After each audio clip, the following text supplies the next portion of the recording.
নামাজ পড়া বাদ দিয়ে কি করছেন জি? মা ডাকছে নামাজ পড়ার জন্য।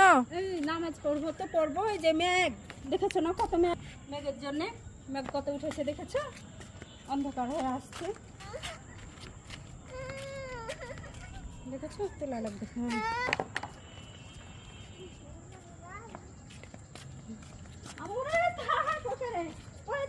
আপু তুমি এটা নাও, ধরো এটা নাও আমার সোনা পাখি। হ্যাঁ দেখো না ভিডিওটা ভালো হলো না মনে হচ্ছে, হয়ে গেছে মেঘ আকাশে, বুঝছে না মেঘের জন্য। তখন বলছি যে যদি না তুলি তাহলে তো হলো না, এই জন্য তখন তুলে নি। ওর বাবা রে বাবা কি রেখেছে পায়ের তলে রে, এই জন্য তখন বলছি যে ই করে নে, দিয়ে তখন তুলে নিয়ে তখন নামাজে যাব, নামাজ পড়বো।